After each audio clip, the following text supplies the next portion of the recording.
Welcome to the UFC 291 press conference from Salt Lake City, Utah, where the UFC is back for their annual summer visit to the beautiful backdrop of Salt Lake City for a big-time pay-per-view event this Saturday. In our pay-per-view main card opener, we have a barn burner to open the show. Up first, he might have a big mouth, but always backs it up when he shows up in the octagon. Coming off a knockout win over Santiago Ponzinibbio in April, please welcome Kevin Trailblazer Holland.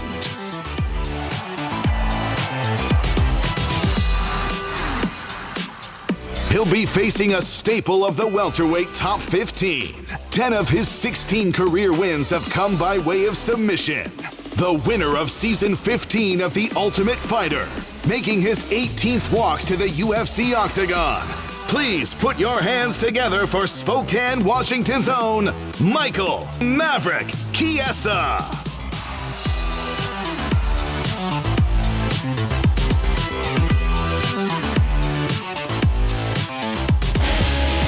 Our next bout takes place in the lightweight division. Up to the stage first, a fan favorite who always brings the action. He made his UFC debut back in 2013. 10 years later, he's still taking on the best competition the UFC has to offer. Please welcome to the stage, Bobby King Green.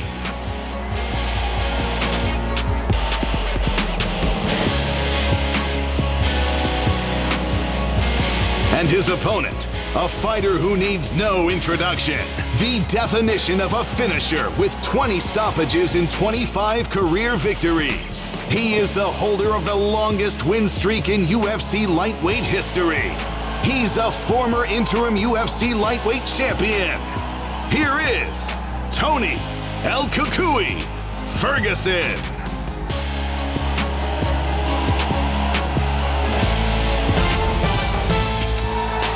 Moving on to welterweight, a matchup of two of the most dynamic strikers in the UFC.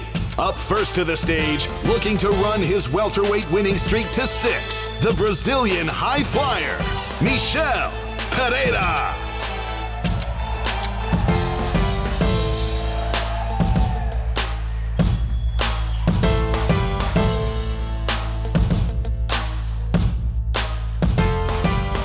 And his opponent, one of the most decorated strikers to ever step foot in the UFC. He's delivered some of the most spectacular knockouts the sport has ever seen. Welcome to the stage in elite karate black belt, Stephen Wonderboy Thompson.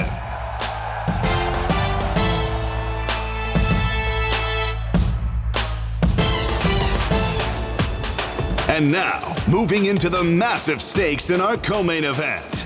Making his way to the stage first, one of the most feared strikers in the UFC. He is the former UFC middleweight champion and is making his 205-pound debut on Saturday night. Please welcome Alex Poatan Pereira.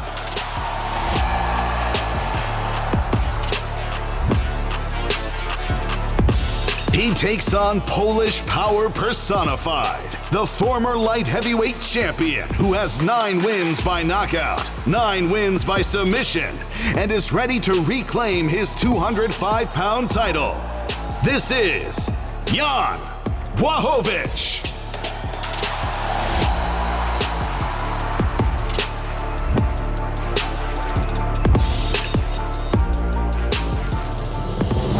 And now, for our main event. These two have been on a collision course since their epic first fight back in 2018. Two of the most dangerous and exciting fighters the UFC has to offer, squaring off for the BMF Championship. Up to the stage first, he's earned a post-fight bonus in every one of his 11 UFC fights. He is the former UFC interim lightweight champion. Coming to the stage is Dustin, the Highlight, Gaethje.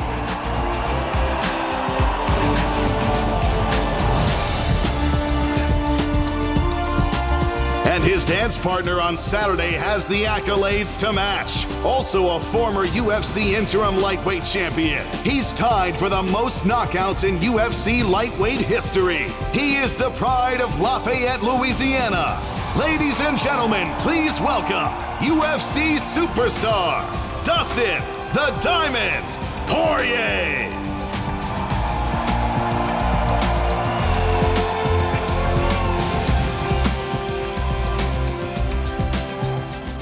Salt Lake City packed to the nines today. Thank you all so much for coming out. Welcome to the UFC 291 press conference.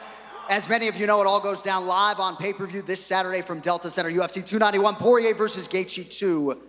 And before we do get started, on behalf of the UFC, I would like to give a huge thank you to the Utah Sports Commission and the Smith Entertainment Group for all of their support and hard work to make this incredible event a reality.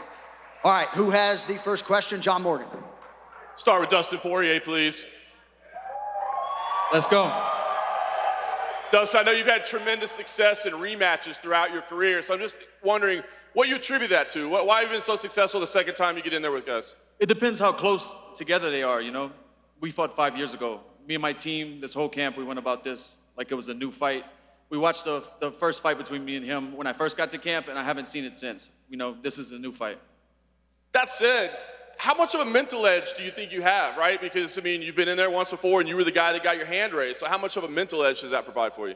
It's not like I'm using that as momentum. I'm using my career as momentum. My last fights, the growth, my confidence, my mindset, all of that, that's what's driving me forward, not that fight. Like I said, this is a new fight. If we didn't get better in 5 years, we wasted 5 years of our lives. Fair enough. Thank you very much. Justin, I want to ask you as well. I mean, you were in there with him, obviously. He's been around for a long time. There's a ton of tape on him. But what was the biggest surprise for you in that first fight? Maybe something you didn't expect or something you learned about Dustin Poirier that night? Yeah, I would say his resilience. You know, I landed some big shots, did some damage to his leg, and never once did I feel like he was going to quit or give in. And, you know, he's a dog, and I love these fights. I've been wrestling my whole life. I've lost a few times, and every time I got back in there and tried my hardest, just like I do. So I'm a competitor. I love competition, and I'm here to fight. And just last thing for me, Justin, as well, you know, a lot of people point to you being as a more technical fighter at this point, but I guess from your point of view, what is the biggest difference about you 5 years ago versus what you'll bring on Saturday night?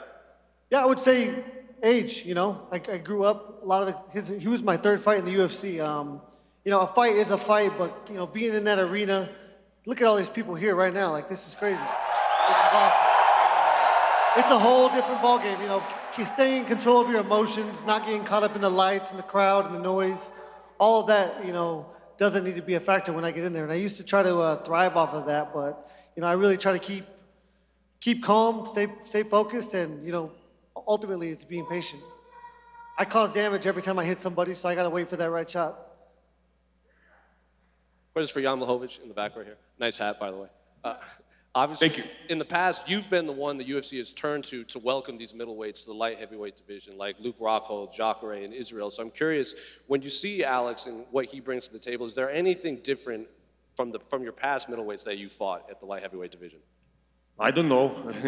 I will tell you, you know, after the fight, you know. He's bigger than the others. Maybe this is one different, but we will see inside the octagon what's going to happen.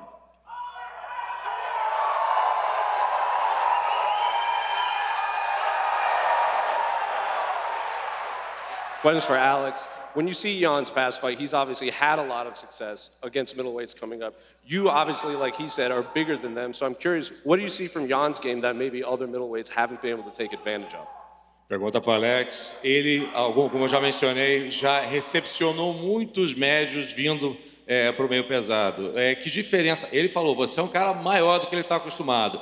O que você vê de diferença que você pode tirar sendo um cara maior e chegando e sendo recepcionado por ele? Bom, acho que essa parada de recepcionar, né, o peso médio e fazer voltar, eu acho que algumas pessoas acreditam em superstição, mas eu não acredito. Da mesma forma também que, às vezes, quando ele foi nocauteado, foi cruzado de esquerda. E eu nocautei todo mundo com cruzado de esquerda. Se ele pensar nisso, pô, ele não vai ter um bom desempenho, né? Ele tem que esquecer tudo isso e, pô, focar só no sábado.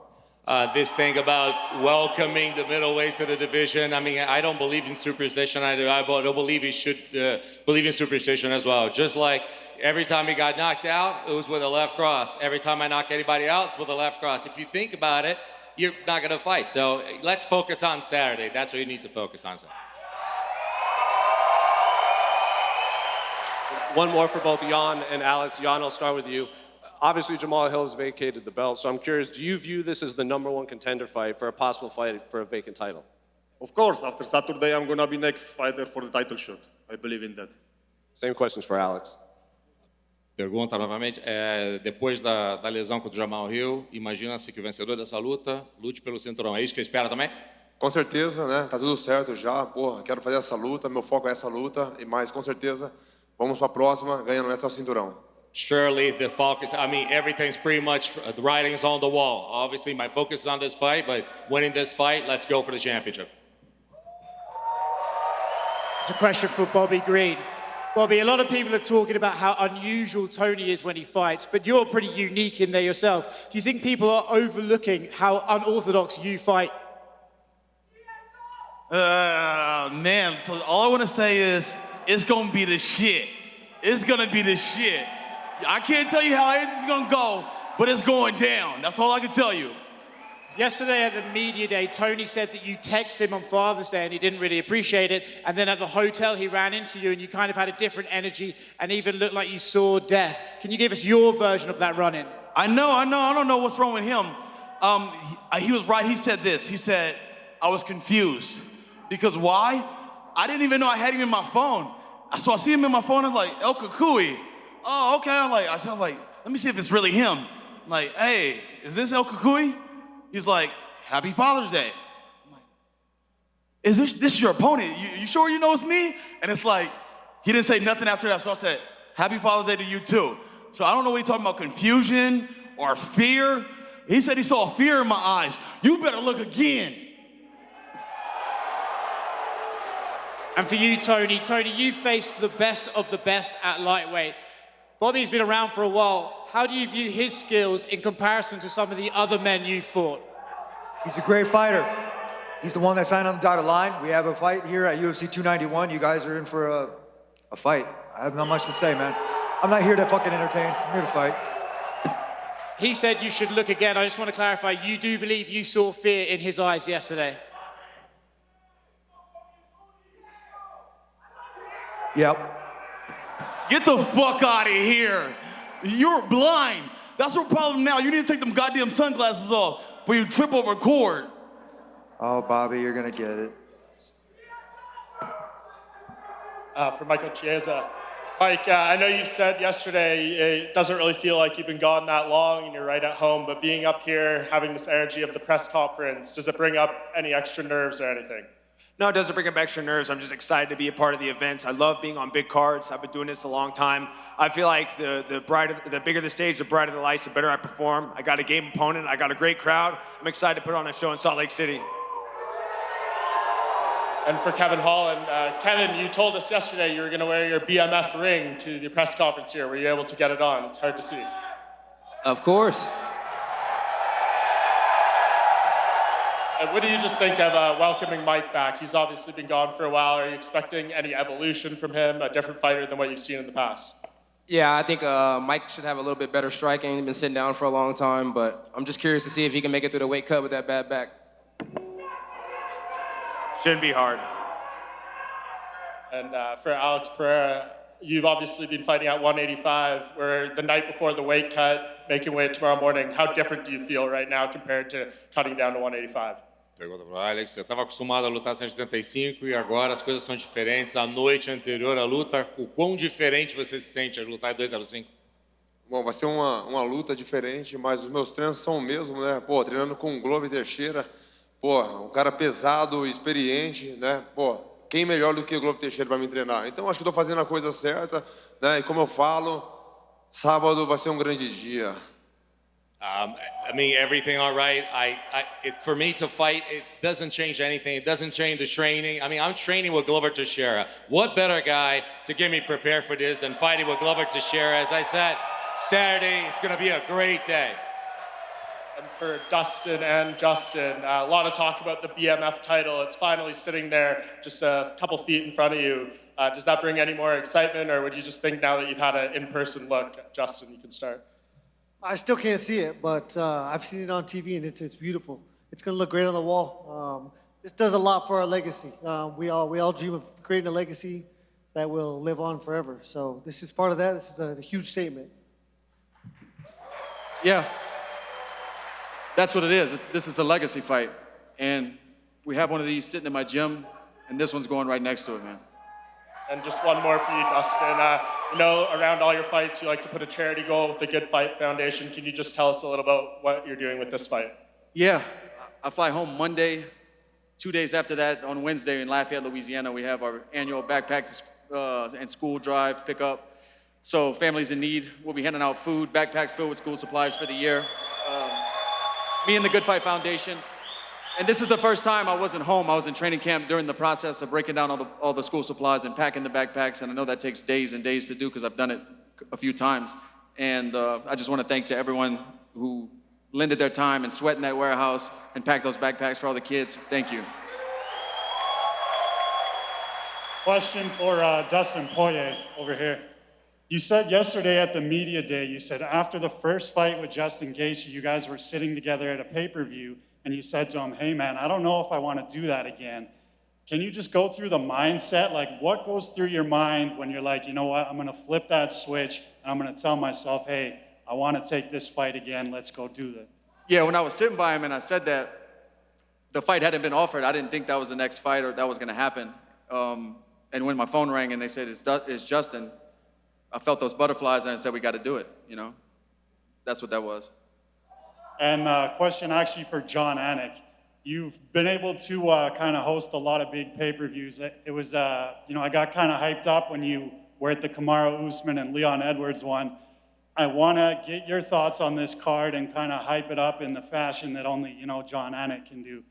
Well, thank you. If you were to go through this entire roster and try to find the two baddest motherfuckers out there, right? I'm not sure you wouldn't settle on these two guys, right? And that says nothing about the rest of the depth on the card. Look at all the talent we have up here. Alex Pereira moving up, taking on the former champion. We're absolutely loaded. And as many of you know, you were here for Leon Edwards' mastery a year ago. We're excited to be back.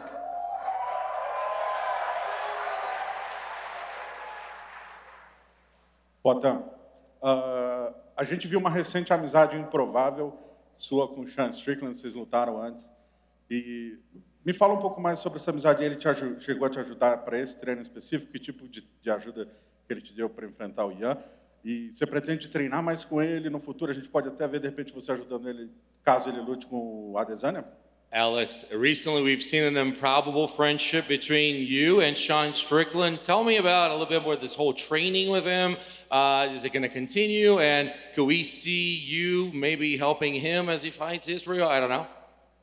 A gente tem contato, né, de treino, né? Igual da última vez que eu fui lutar com a Adesanya, eu fiz um convite para o Sean Strickland e ele falou que queria ir na minha academia, mas aí estava muito corrido, então ele não conseguiu ir.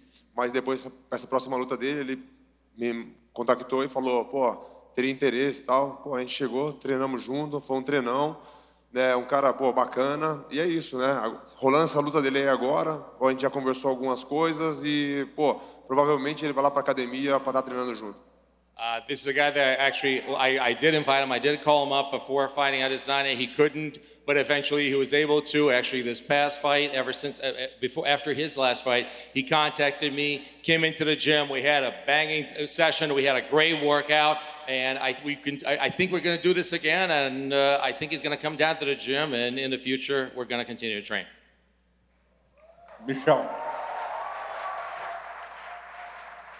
Michel, você é um dos lutadores favoritos dos fãs, você é um atleta muito empolgante no octógono. Há quem diga, há quem critique, inclusive aponte que esse seu estilo, de repente, você cometa algum erro que você não deveria, ou talvez você se canse mais do que deveria. Qual é o seu objetivo? Você tem o objetivo de ser o lutador favorito dos fãs, o lutador mais empolgante? E se sim, se de repente está disposto a pagar o preço, caso seja um preço cometer algum erro ou cansar demais? For Michelle, you are a fan favorite, an exciting fighter, unorthodox. You bring the show to the octagon. Even sometimes you're running some risks. Is that what you want? You want to be a fan favorite, somebody that is known for exciting fights, even though you can maybe pay the price? É como eu sempre falo, eu sempre venho para lutar para os fãs, não gosto de fazer luta chata, venho para ganhar, mas também venho para dar show para os fãs, porque eles merecem ter uma ótima luta, ver uma ótima luta, porque eles pagam caro por um ingresso, e chegar e ficar vendo luta chata ninguém gosta, então eu sempre gosto de dar show para os fãs. I've always said I come here, I fight for the fans, they deserve it. No one wants to watch a boring fight. You come here, you pay your tickets, I fight for you. No one wants to come here and watch that. It's for you, you deserve it. Questions for both Dustin and Justin. I know this fight is about legacy, but both you guys have been the interim champion in the lightweight division. Would holding the BMF strap have more significance to you than that interim lightweight title? No, I don't think so. It's a great part of history. It's great for my legacy. It's cool to even have your name in the hat to be considered to fight for something like this. Not any man can wear this belt, but the undisputed title is the ultimate prize. And the interim belt was a piece of that. It was a step away from being the undisputed world champion, and that's the ultimate goal. Same thing. This is awesome, but other than legacy, it doesn't do nothing as near as much as a world championship belt. I think this catapults either one of us, the winner of this fight, in that fight, and that's all that means right there.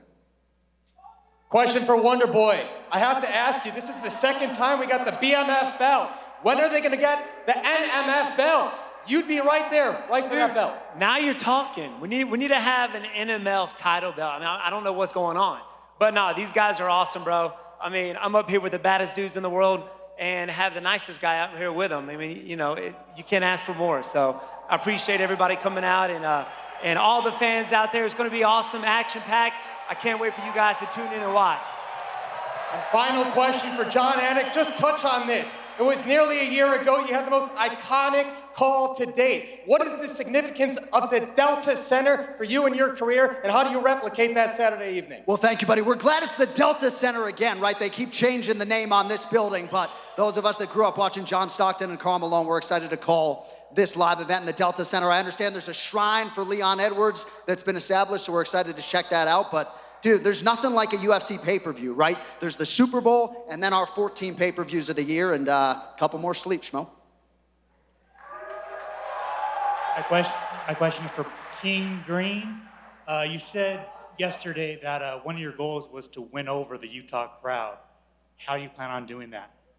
Man, I used to train here a few years ago, back when I was in Strikeforce.